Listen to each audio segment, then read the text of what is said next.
the news dropped that Justin Trudeau has announced his resignation. Now, this has been something that's a long time in the making, and every week, if you guys have tuned into season one, it seems like every week we have something new to complain about in terms of the Canadian government. And I won't lie, we're probably not big fans of Justin Trudeau here on this show. So I would, I would admit the bias. However, I think that it's not without good reason, right? So personally, I was pretty happy to hear the news that Trudeau is out. And, actually, maybe I shouldn't say I was happy, because it was kind of like a mixed feeling, because I would have appreciated the chance for him to lead his party into oblivion, just to put it lightly, right? Like, or to put it more politically correct, I guess, I would have liked the chance for Canadians to vote him out. Because if he just resigned like the way he did, and he's not going to lead the party into the next election, then it's like he can go out and say that, oh, I was never voted out. I quit before you were able to fire me, kind of thing, right? So that's kind of the unfortunate part about Trudeau's resignation.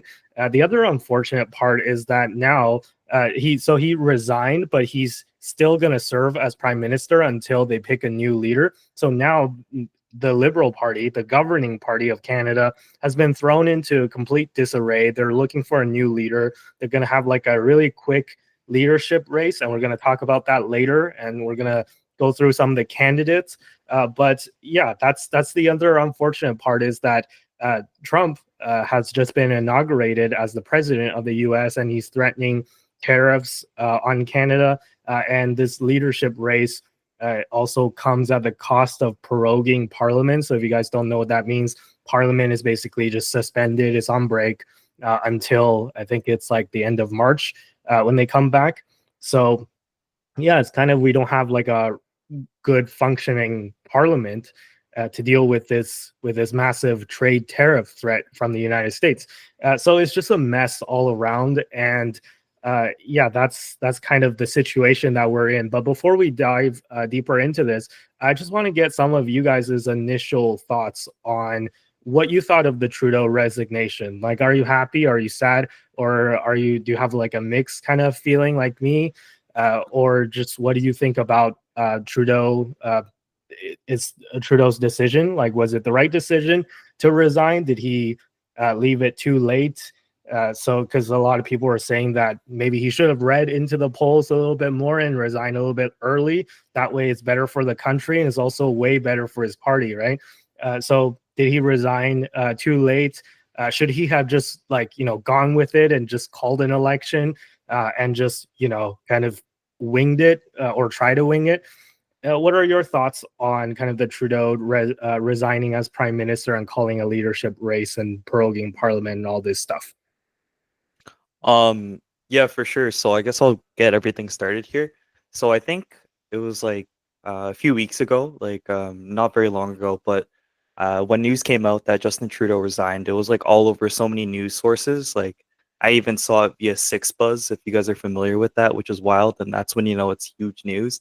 I had a chance to see clips of his, you know how like when you exit a job, there's like an exit interview. There was like an exit let's call it interview as well, but it was the press in front of like the news people and all that. He obviously looked really sad, and in a sense, I do feel really bad. Obviously, he probably talked to a few people and said, "This has to be done. I have to resign. There's no other choice. No one has belief in me no more." And human, I kind of feel really bad for him. But in terms of politics and running the country, I feel like most likely this is probably the best choice. I think he's been breaking down too many walls, and it was only a matter of time for him to, kick the boot, or whatever you want to call it, and just simply resign. It's great news, I guess, for most Canadians, even per se swing voters, but maybe like super duper liberal voters still wanted him on the top, but we never know. But I personally am okay with him resigning. But I think the ultimatum now is we're still run under the liberal government, and historically since like the early 2010s, like going into now, The country hasn't been in the best it's been in a long time, and I think, simply put, it's time for like a political shift, and that might be the only way. And that's kind of where I stand politically at this moment in time, as someone who's typically voting in one direction. I don't want to make things too clear and obvious, but I think we know where we're going with this. But yeah, it was a total surprise for sure. I was definitely shocked at the time, and I still can't believe it happened. But I think I've heard this around. The job is not done yet, so we'll see what happens in the next coming months. Especially with this tariff news that's coming out soon. I don't know how they're going to handle that properly, and yeah, so on and so forth. Yeah, before I pass it off to you, Sunil, I just wanted to quickly respond to something that Dom, you said earlier about uh, Trudeau's resignation speech, right? So in this speech, he was mentioning how the reason why he's resigning is because he no longer has the support of the people in his own party. So he refused to take any responsibility for why he's become so unpopular. And I just thought that that was an interesting thing to note, and I just found that, like, kind of bizarre that he's still either unwilling or unable to see why he's so unpopular, right? Because like any normal person would be like, hey, like my support in the polls are too low, and it's clearly that the Canadian people have lost trust in me, and that's why I'm leaving. But no, he was saying that people within his own party is no longer willing to support him, and that's why he's leaving. So I don't know. I just think that this whole situation just goes to show why Trudeau's become so unpopular, is because time and time again he's put his own interests and his own party's interests ahead of national interests that affect Canadians. So that's just a note that I wanted to hit on. But I'll pass it off to you, Sunil. Yeah, I guess my feeling on it is, I mean, it's conflicted, but I wanted to see a resignation for some time. I just think that it's like kind of feels like the Liberals have been ruling Canada without a legitimate mandate for like a couple of years now, maybe a year or so.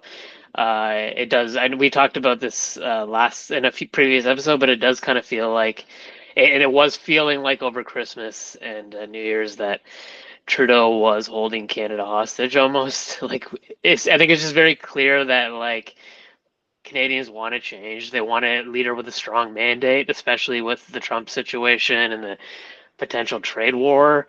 I just don't think Trudeau's handled U.S. Canadian relations very well. He's also ruined our relations with China and India, so that doesn't really leave a lot of like strong economic powers that are happy with Canada. But it's like really disappointing because it's very much related to Trudeau. And I guess where I'm like disappointed is that like he resigned, but he's still prime minister indefinitely. So like the chapter's not over yet. Like the nightmare is not finished.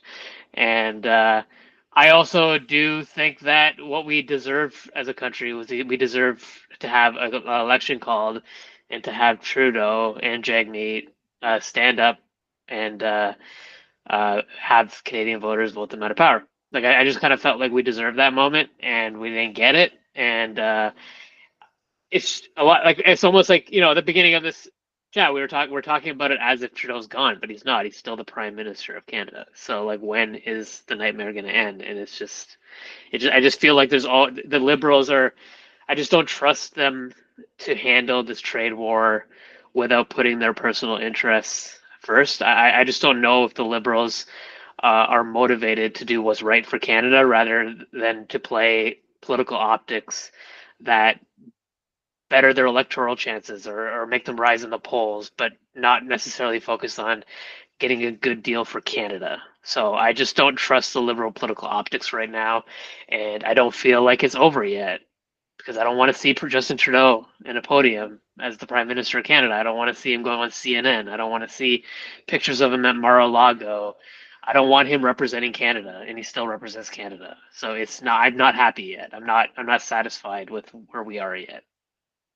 Yeah, no, well said, and I agree with you. But just to add to that, besides calling an election, which is obviously what we all want, the alternative without calling an election was for Trudeau to immediately resign and then appoint an interim prime minister, and then have them serve, and then maybe have an election, a leadership race, while the interim person is in charge. So then we'd have like Justin Trudeau, we'd have an interim prime minister, we have the new prime minister if it's not the same, and the interim prime minister will probably not be the one that's running also in the leadership race, because usually that's kind of how it works, is like the interim prime minister will be like a caretaker person.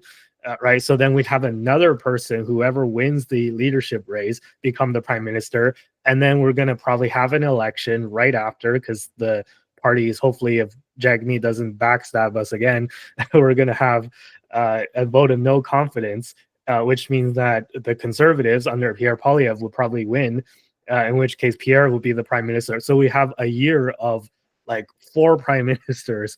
If that was the case, we're already looking at a year of 3 prime ministers, because Trudeau's staying on, but then he's going to resign for real when the new leader is on. But then the alternative is that we have a year of 4 prime ministers at a time when the United States is threatening us with 25% tariffs. So I just think that, like, without calling an election, which is obviously we've established that that's the best solution, but if Trudeau doesn't want to do that, that was the alternative. And do you think that that alternative is better, or what do you think of that, Sunil? Sorry, can you repeat the alternative? Yeah, so my question was, between like the year of 3 prime ministers and the year of 4 prime ministers, which do you think is better? Like, do you dislike Trudeau so much that you want him to leave so badly that you would rather him leave immediately and appoint an interim prime minister and then have a leadership race, or just do what he did right now? I think I would prefer the option where he just leaves immediately, and puts in an interim prime minister, right? Or an option that you didn't list is that Trudeau is forced to lead the government through another election where he would be defeated. I don't prefer prolonging this nightmare at all. So I guess I would pick 3 prime ministers in a year versus 4 prime ministers. Yeah, I mean, so as I said, without calling for an election, I guess this was the best way that it could have unfolded. But obviously, yeah, I agree with you that an election right now, immediately, would be the best. But unfortunately, that is not the path that Trudeau decided to take. So now we're stuck in this situation, and now we're in a liberal leadership race to find out who's going to be prime minister for like 4 weeks until we have an election, and that person probably, unless a miracle happens, but most likely would get voted out, and then Pierre would come in. But anyways, we still have to have this leadership race, though, and this leadership race in the Liberal Party is still very important, because whoever wins, as I said, will become prime minister, at least temporarily. And let us maybe take some time to go through a few of the options. I'm only going to go through a few because there's quite a few people that's actually put their name forward as a candidate, so we're not going to have time to go through every single one of the contenders and go through their policy positions. But I just want to highlight, maybe the big contenders. Hint, there are only 2 that people that could possibly win, but then there are some smaller candidates that I kind of find maybe interesting to like shake up the race a little.